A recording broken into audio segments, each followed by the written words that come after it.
Bonjour à tous et bienvenue dans cette nouvelle édition été du Grand JT des Territoires. Voici tout de suite les titres de l'actualité. Des métiers qui recrutent à quelques jours de la rentrée. TL7 dans la Loire nous fera découvrir l'une de ses professions en manque de main-d'œuvre, chaudronnier. Une carrière qu'a décidé d'embrasser notamment une apprentie de 19 ans. 100% électrique, LMTV Sarthe nous fera voyager à bord d'un petit avion entièrement électrique. Une nouveauté dans l'air du temps, vous le verrez. Et puis il sera aussi question d'histoire et même de préhistoire dans ce journal avec la nouvelle exposition du musée d'Aquitaine dont nous parlera TV7, la chaîne du groupe Sud-Ouest. Une exposition pour en savoir plus sur les représentations artistiques de nos lointains ancêtres. Dans un peu plus d'une semaine, l'heure de la rentrée sonnera pour des millions d'élèves en France. Vous serez aussi nombreux à reprendre le travail ou à chercher une nouvelle aventure professionnelle. Alors à ce propos, savez-vous que de nombreux secteurs d'activité peinent aujourd'hui à recruter ? Parmi eux, le métier de chaudronnier est sans doute l'un des plus méconnus en France. Alors dans la Loire, Céline Ercilia, journaliste à la rédaction de TL7, a suivi pour vous une jeune apprentie. Regardez. Derrière ce casque se trouve Romane, 19 ans. La jeune femme s'attaque à une de ses activités préférées dans la chaudronnerie, la soudure. Et pour cela, elle peut compter sur le soutien de son collègue. Il lui donne ses conseils, son savoir-faire. Une transmission essentielle dans ces métiers qui semblent moins attirer les jeunes. Romane baigne dedans depuis son enfance avec son père travaillant dans le métier de la métallurgie. Elle apprécie les différents aspects du métier. Il faut de la concentration et on s'en sert partout, Dans chaque pièce, il y a forcément un peu de soudure. La jeune femme est en contrat d'apprentissage dans cette entreprise de chaudronnerie. Cela fait plusieurs années que la direction privilégie ce type de contrat. Le métier se perd et les entreprises peinent à recruter. L'idéal est donc de former directement les jeunes aux techniques de chaudronnerie et de passer les premiers a priori. C'est vrai que la chaudronnerie est un métier qui a peut-être une mauvaise réputation, un peu un travail où il faut se salir, difficile. J'étais sur un cursus général au tout départ et j'ai décidé de m'orienter sur un cursus pro. Et j'avais de bonnes notes et du coup j'ai subi un barrage de mes professeurs qui ne voulaient pas que je gaspille mes compétences. Mais bon voilà, aujourd'hui je suis directeur du site, donc il ne faut pas s'arrêter aux notes. Et le secteur recrute dans la Loire. 2160 postes sont à pourvoir dans le secteur de la métallurgie, dont 240 en chaudronnerie. 85% des entreprises déclarent avoir des difficultés à recruter. Et un actif sur 10 dans ce secteur sera à la retraite dans 10 ans. Voilà, et s'il y a bien un secteur qui traverse les époques et les aléas économiques, c'est sans doute celui de la coiffure. En Bretagne, vous allez le voir, les salons s'installent parfois sur 4 roues. Le salon de Cindy Bienfait, itinérant, passe de village en village pour couper et brosser les mèches rebelles. Une idée aussi utile que sociale, un sujet de la chaîne TVR à Rennes, regardez. Le mercredi, à Bois-Trudon, c'est le bon jour pour aller chez le coiffeur. Depuis 4 ans, Cindy Bienfait s'installe avec son camion aménagé en salon sur la place de la mairie. Plutôt que de louer un local dans le village, cette jeune entrepreneuse a choisi l'itinérance. Elle se déplace sur 9 communes rurales et le salon ne désemplit pas. Il y a des commerces qui ne peuvent pas tenir à longueur de temps. Donc l'itinérance permet en fait de faire ce compromis entre amener un service mais de ne pas être là tout le temps. Depuis la rentrée, Cindy a même embauché une coiffeuse à mi-temps pour la soulager et lui permettre de se pencher sur son projet de 2e salon mobile. Alexandre Vallès, fondateur de Mon Petit Camion, l'accompagne dans ses démarches. Cette association vise à dynamiser les communes rurales grâce notamment au commerce itinérant. Quand on croise ces besoins de faire du lien et de travailler sur l'économie locale, on peut trouver des ressources pour booster un peu les communes rurales, sachant que ça a le vent le poupe en plus. Il y a un besoin, je pense, un besoin de proximité, un besoin de se dire on n'est pas oubliés, nous, dans le monde rural. Les gens viennent ici parce qu'effectivement, l'immobilier est moins cher, ou alors un besoin de campagne. Mais c'est de se dire, tiens, on s'occupe de nous un petit peu. Ici, le salon itinérant porte bien son nom, le temps d'une écoute. Au-delà du côté pratique et attractif, ce service, c'est aussi un vecteur de lien social. Tout le monde se connaît, donc forcément, il y a ce plaisir de se croiser, d'avoir un petit mot gentil. Et le samedi, Cindy pousse l'itinérance jusqu'au bout avec un service à domicile. Voilà une bonne idée pour redynamiser les bourgs qui visiblement prolifèrent en Bretagne. La preuve cette fois-ci avec le projet singulier de plusieurs amis, celui de créer un bar-garage. Prendre un café, entretenir sa voiture, c'est donc désormais possible. Les précisions avec ce reportage de Karine Chevrolier pour TBO, la chaîne du groupe Le Télégramme. Aline, elle ouvrait de temps en temps. Quand elle voyait des copains arriver l'après-midi, elle ouvrait, quoi. Ces souvenirs remontent à une dizaine d'années. Le bar-brasserie de Lignol avait depuis gardé porte close. Mais il y a un an, 3 amis se lancent pour lui donner une nouvelle vie. On l'a d'abord fait pour la commune, je pense, vraiment. Et ça, c'est le premier point, on l'a fait parce qu'on est de Lignol, qu'on se plaît ici.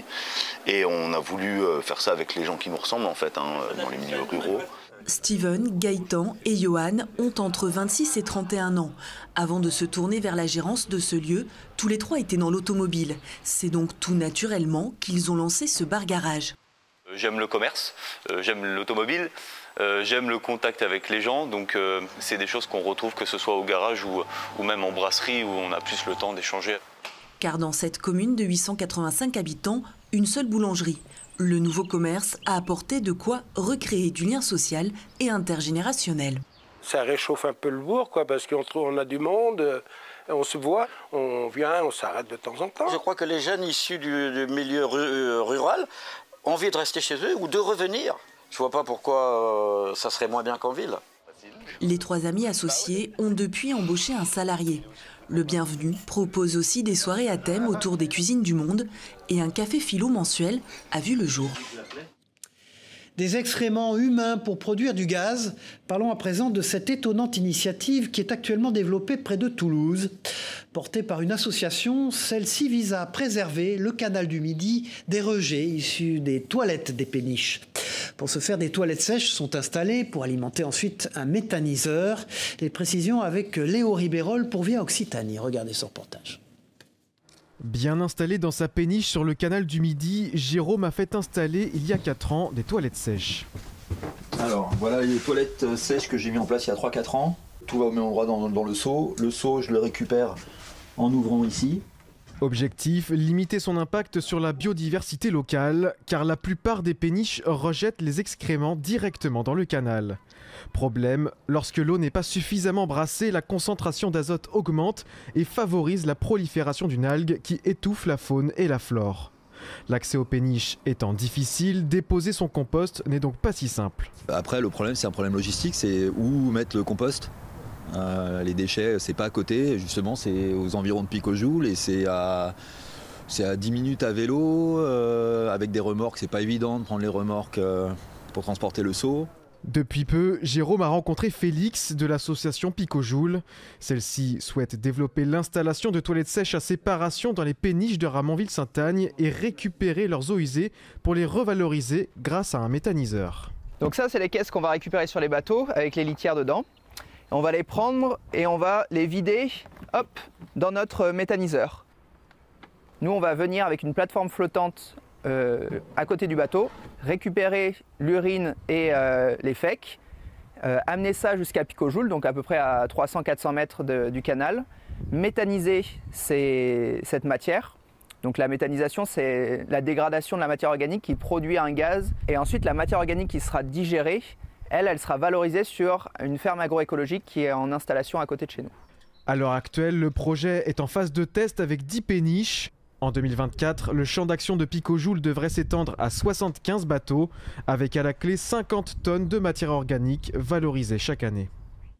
Voilà, et pour protéger encore l'environnement, il est aussi utile de réduire la pollution causée par nos déchets plastiques. À ce propos, connaissez-vous le Fourgon, une entreprise en pleine croissance. Son concept est simple, distribuer après commande en ligne des boissons consignées à domicile. Une remise au goût du jour de la fameuse tournée du laitier, une idée en verre qui séduit, vous allez le voir, de plus en plus de personnes. Un sujet de Lina Bradodine pour la rédaction de Télé Grenoble. Bonjour madame, tenez, c'est votre caisse. Est-ce que vous voulez qu'on la pose à un endroit en particulier ? basculer? Non, je vais la... Voilà une livraison qui aurait été anodine 40 ans plus tôt, alors que la consigne était encore obligatoire en France. Mais depuis, les emballages à usage unique ont envahi le quotidien. Pour changer les nouveaux usages des consommateurs, le fourgon propose 300 références de boissons consignées sur son application ou son site internet. Une fois que le client a passé commande, il peut être livré dans les 2 heures selon les créneaux de livraison. Et normalement, ça a été validé sur l'application et là, on peut passer à la sélection des produits que le client a demandé.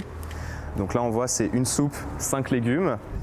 Reste à livrer le client en camion électrique sans qu'il n'ait à sortir de son appartement ou porter les caisses qui pèsent environ 20 kilos. J'ai découvert ça hier et je me suis dit que c'était une bonne idée d'acheter par exemple les sodas, tout ça, tout ce qu'on peut acheter en supermarché, le lait, tout ça en bouteille en plastique, de les acheter en bouteille en verre parce que ça coûte pas forcément plus cher et ça fait beaucoup moins de plastique, quoi.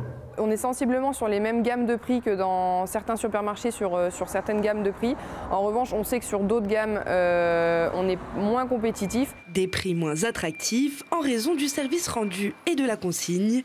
En plus des boissons, soupes, café et autres sodas, le fourgon vend aussi quelques produits ménagers. Là, par exemple, on est sur une gamme de détachants textiles, pareil pour un usage quotidien à la maison. Le concept de vente en contenant consigné n'a pas été réinstauré par le fourgon, mais adapté aux particuliers. Quand on va dans un café ou dans un restaurant, très souvent les bouteilles qui nous servent, elles sont elles-mêmes consignées. Et nous, avec le fourgon, on a bénéficié de ce même réseau-là. Pour l'instant, 3 personnes travaillent dans l'entrepôt du fourgon à Grenoble, mais l'entreprise espère à terme atteindre un effectif de 20 collaborateurs. Réduire ses trajets en avion pour baisser son empreinte environnementale, cet été, vous êtes nombreux à faire face à ce dilemme. Et si la solution passait par l'électrique? Depuis le début de l'année, l'Aéroclub du Mans s'est équipé d'un nouvel appareil, le Vélis Electro, un petit bijou de technologie qui fait de lui le seul avion électrique au monde habilité à voler. Immersion au sol et dans les airs avec Enzo Maubert et Corentin Mauge pour LMTV Sarthe. Fox Bravo Juliette a un Vélis avec 2 personnes à bord. Nous sommes au parking des Ailes du Maine et nous roulons au point d'attente Alpha pour la piste 02. Qu'est-ce que ça change finalement l'avion électrique par rapport à l'avion thermique? Alors, ce qui change le fonctionnement d'un avion thermique ou électrique est tout à fait identique au niveau des commandes de vol.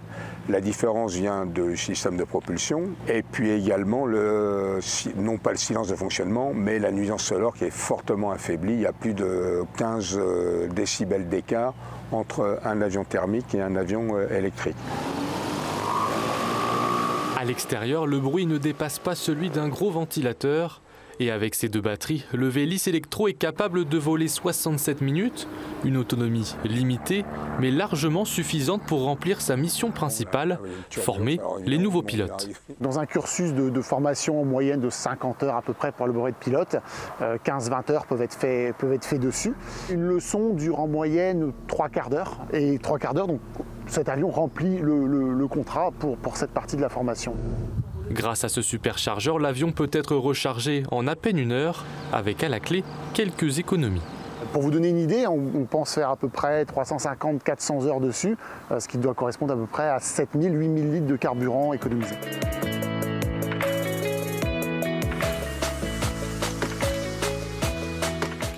Voilà, que diriez-vous maintenant de rire pendant 1h30, sans retenue, sans limite et surtout sans jugement? Voilà une proposition intéressante à quelques jours de la fin des vacances d'été et alors que se profile déjà le stress de la rentrée pour certains. C'est aussi la promesse du yoga du rire, une technique qui vise à lâcher prise pour faire du bien à son corps et à son esprit. Mélanie Faure pour la chaîne 20 Minutes TV a assisté à l'une de ces séances à Paris, un sujet plein de joie de vivre, regardez. Ici, un seul mot d'ordre, le rire. Catherine démarre tout doucement l'atelier. Ce mardi soir, 20 participants au total et 14 petits nouveaux venus découvrir les rouages de la rigologie, discipline de libération émotionnelle.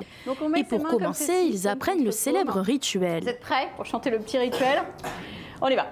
Ho, ho, ha, ha, ha. Ho, ho, ha, ha, ha. Ho, ho, ha, ha, ha. Voilà, bienvenue. Une entrée en fanfare, mais surtout un moment de communion avec soi-même. Des jeux pour s'apprivoiser, se rapprocher, être en confiance les uns avec les autres et dans l'espace qui les entoure.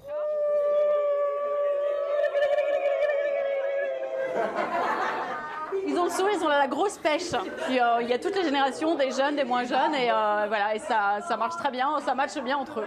Rire avec les autres, mais aussi rire de tout. Et ce soir-là, impossible d'y échapper. Les rires fusent sans cesse, petits, aigus, exagérés, interminables. En atelier de rigologie, personne n'a peur du ridicule. Le rire a de nombreux bienfaits. Plus d'endorphines, anti-stress naturel, oxygénation de l'esprit, une meilleure digestion et un sommeil plus profond. Depuis la crise Covid, ils sont nombreux à s'être lancés une quête du bien-être. Ça fait du bien. Je suis de nature à rigoler beaucoup. Je suis épuisée, j'ai qu'une envie, c'est de dormir. Une bonne humeur à laquelle il est difficile de résister, même pour les plus experts en la matière. 1h30 d'euphorie, puis quelques minutes de détente pour un retour à la réalité avec le sourire. Allez, sans transition, mais toujours dans la bonne humeur, découvrons à présent la passion de quelques bénévoles engagés pour le patrimoine local. À la Clusa, les membres de l'association Patrimoine et Tradition se réunissent tous les vendredis pour faire tourner l'ancienne scierie du village qui fonctionne grâce à la force de l'eau. Un travail qui leur permet de perpétuer un savoir-faire perdu. Reportage de Luc Arouk pour la chaîne 8 Mont-Blanc. Déplacer cette énorme grume d'épicéa à la force des bras et de cette ancienne poulie est un défi quasi hebdomadaire pour les membres de cette association. Tous les vendredis, ils se retrouvent dans cette scierie traditionnelle qu'ils ont eux-mêmes restaurée. Fonctionnant grâce à la force générée par l'eau de ce ruisseau, cette scierie tourne comme à ses débuts il y a près de 2 siècles. Les membres de l'association perpétuent ainsi un savoir-faire très cher à leurs yeux. C'est là qu'on se rend compte qu'on n'a rien inventé. Ouais. Nos anciens avaient des idées. On travaille à la méthode ancienne, quoi. Voilà, c'est ça. Comme autrefois, à l'identique. Voilà. C'est ça, c'était bien. Passionnés par le patrimoine de leur commune, tous ces retraités aiment aussi se retrouver autour d'un vrai moment de convivialité. Il y a l'entente avec les copains, là, les collègues.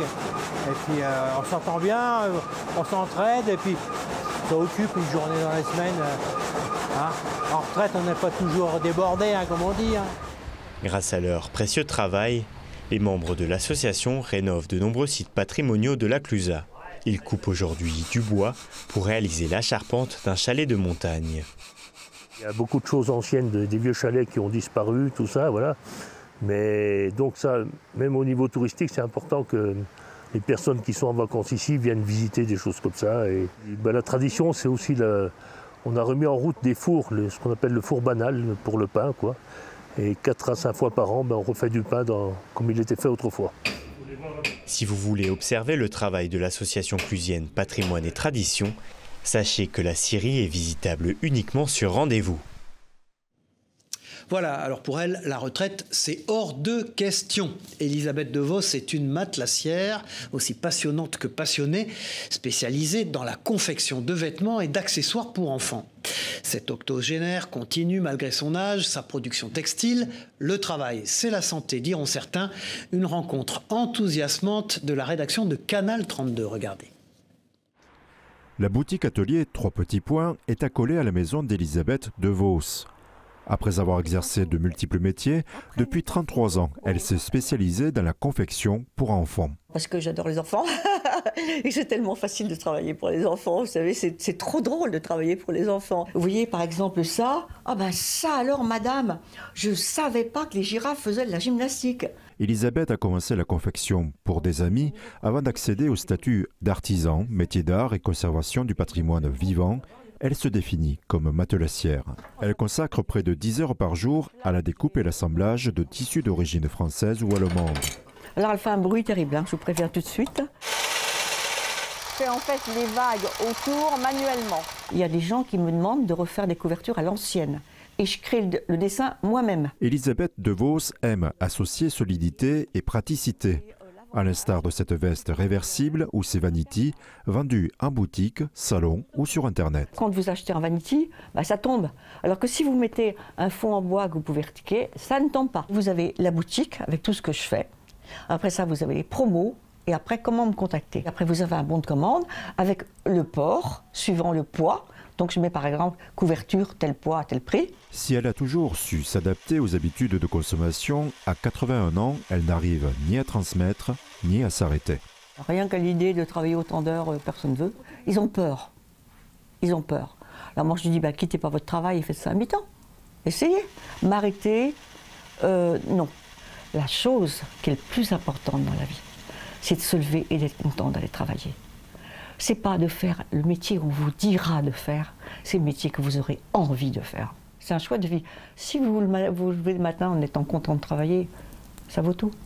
Elisabeth s'amuse à qualifier sa motivation d'héréditaire. Ses parents et grands-parents ont travaillé jusqu'à leur dernier souffle. Allez, un rendez-vous culturel à présent dans cette édition avec le musée d'Aquitaine de Bordeaux qui propose une nouvelle exposition consacrée à l'art préhistorique. Un parcours qui fait remonter les visiteurs 40 000 ans en arrière pour explorer nos racines artistiques. Un art essentiellement empreint d'images d'animaux mais aussi d'objets à portée musicale. Un parcours passionnant dont Alix Fourcade nous dévoile quelques éléments pour TV7, la chaîne du groupe Sud-Ouest. Regardez. Lorsque l'on parle d'art préhistorique en Europe, il faut savoir qu'il s'agit d'une période qui s'étend d'il y a 37 000 ans avant Jésus-Christ jusqu'à la fin de la préhistoire il y a 8 000 ans. Un temps qui marque les prémices de l'art dans le sens où on l'entend encore aujourd'hui et où sont principalement représentés des animaux. Les hommes préhistoriques ne font quasiment jamais de paysages, jamais de paysages d'herbes, de végétaux, ça ne les intéresse pas. Ils n'ont pas besoin de ça pour mettre leur pensée symbolique sur des objets. Dans cette nouvelle exposition du musée d'Aquitaine, on découvre nos ancêtres avec fascination. Des êtres bien loin des clichés que l'on pourrait avoir et qui font preuve d'une technicité surprenante compte tenu du peu d'outils qu'ils avaient à leur disposition. Parfois, certains objets vont voyager. Certains types de décors qui ne sont présents que par exemple en Ariège vont se retrouver au Pays Basque ou dans les Pyrénées-Atlantiques. D'autres qui sont dans les Pyrénées-Atlantiques vont se retrouver dans les Asturies. Donc on sait qu'il y a des objets et des idées qui voyagent. Des idées et des innovations que les archéologues mettent petit à petit au jour, à l'image de la conque de Marsoulas, dont la finalité n'a été découverte qu'en 2019. Les archéologues ont pris cet objet, l'ont numérisé, l'ont scanné, en ont fait une impression 3D. Ils ont mis un bec, comme pour une clarinette, ils ont soufflé dedans et ils ont obtenu plusieurs notes qui leur ont montré que c'était vraiment un instrument de musique. La dernière exposition consacrée à l'art préhistorique remonte à 1996. Elle avait eu lieu au musée d'archéologie nationale de Saint-Germain-en-Laye. Il y a eu énormément d'avancées dans le domaine scientifique, dans la recherche préhistorique, qui nous permettent d'être au plus proche de ceux qui ont réalisé ces œuvres d'art. Une exposition réalisée en collaboration avec plusieurs musées espagnols et portugais pour croiser les sources, qui sera visible jusqu'au 7 janvier 2024. Ces animaux, à elles, sont colorés et faits de papier mâché. Delphine Aubry est une artiste plasticienne dont l'univers est dédié à ces drôles de bestioles. Des créations et un travail qui s'exposent désormais dans une boutique. Chat, chien et tous les animaux de Delphine peuvent y afficher librement leur regard et leur sourire. Une découverte de Marie-Danielle Rogovitz et d'Anne Didier pour Vosges Télévisions. Regardez.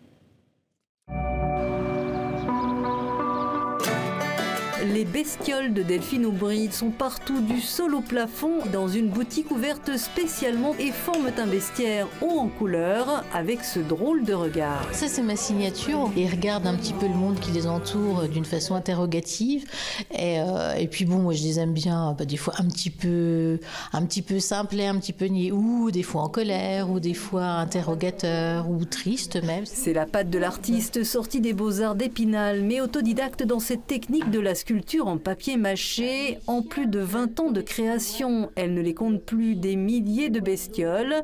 Dans son atelier, Delphine Aubry ne cesse de créer. Elle renouera avec ses premières amours, les poulettes.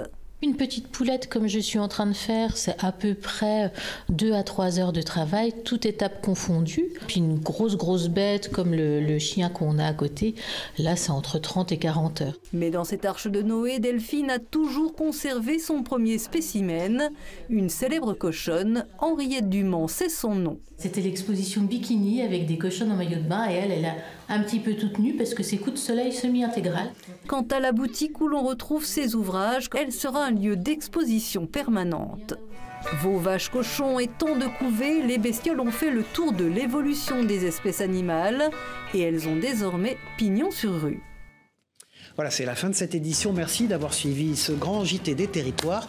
On se retrouve très vite pour une nouvelle édition. Au revoir à tous.